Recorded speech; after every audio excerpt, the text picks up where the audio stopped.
The unmistakable shape of that elliptical ring, the instant recognition feature for the Spitfire. This aircraft is actually a Mark IX. There are 24 different variants of the Spitfire manufactured and 8 different variants of the naval version, the Seafire. They built over 20,300 Spitfires and 2,300 Seafires.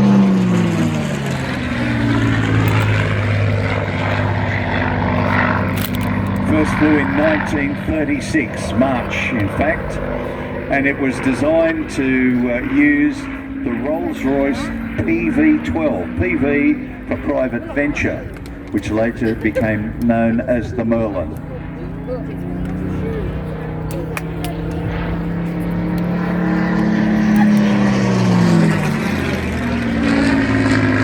Went into service initially with number 19 Squadron, based at Duxford in Cambridgeshire, and to this day Duxford is the home of many Spitfires and Spitfire restoration companies like Arco, the aircraft restoration company run by John Romain. There are 69 Spitfires currently flying in the world out of the 20,300 that were built.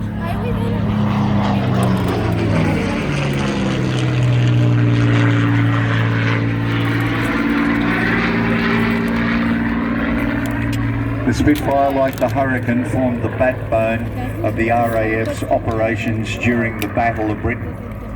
After the tragic loss of the Battle of France, General Degas said, "The Battle of France has been lost, the Battle of Britain is about to begin." And it was the Spitfire and the Hurricane that defeated the Luftwaffe forces.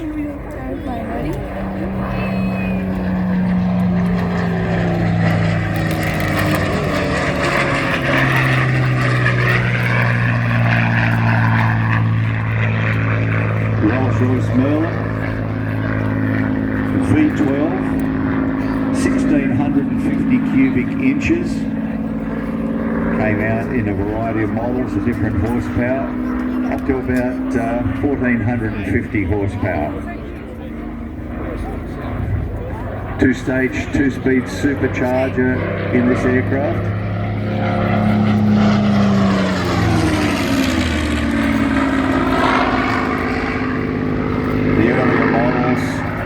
Slightly smaller engine, and it was down to the supercharger. The Mark V Spitfire came out at the end of the Battle of Britain and was allegedly the best model to fly. It was handled beautifully. The Mark VIII that you see here now was actually developed directly from the Mark V.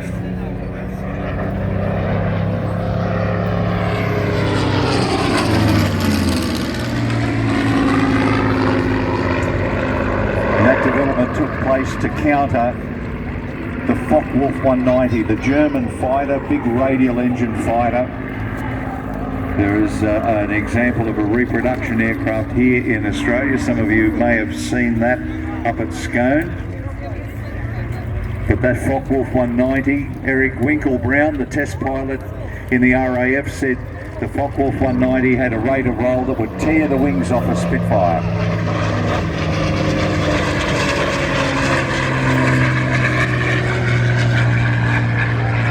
Very fortunate that Rolls-Royce had the 60 series Merlin in development, and they put one of those into a Mark V, and it was an instant success. The Mark IX is, as you see here, the highest production version of the Spitfire, with many thousands produced. So this aircraft actually flew on operations in Europe.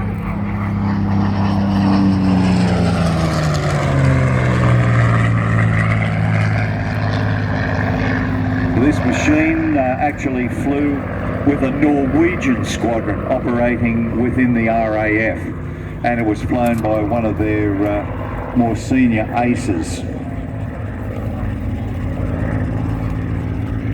Over 36 countries operated the Spitfire during its lifetime, and there were many that operated in conflicts post-World War II. They were exported to many different countries. Burma actually operated them, as did the Egyptians and the Israelis. In fact, in the first so-called First Arab-Israeli War, Spitfires were operated by both the Egyptians and the Israelis against each other.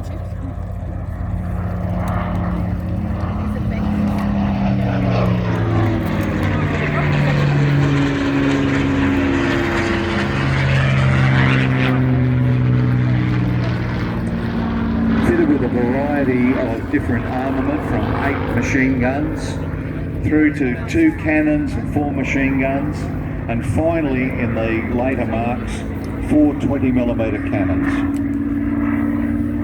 You get your cameras together, ladies and gentlemen. This is the last pass from the Spitfire. It actually lives up at Scone, part of the collection of Ross Pay. It was rebuilt up there by Ross's very skilled tradesmen.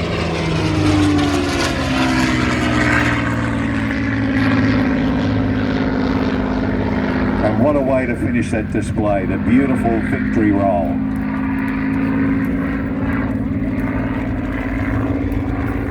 What a beautiful demonstration, ladies and gentlemen. There are very few Spitfires flying in Australia. We've had one fly down at Illawarra Airport just recently, and currently we have 5 airworthy Spitfires in Australia. Unfortunately, it looks like we're going to lose 2 of them. But we mentioned earlier on 100 Squadron that is flying out of Temora, the part of the historic flight, shall we say, for the Royal Australian Air Force. There are 2 Spitfires down there at Temora, and they've been flying for a number of years, one of which, a Mk VIII, is the very last Spitfire to be given a serial number by the RAAF here in the Pacific, and the Mk XVI was operational with an Australian squadron in Europe as part of the 2nd Tactical Air Force. So next weekend, if you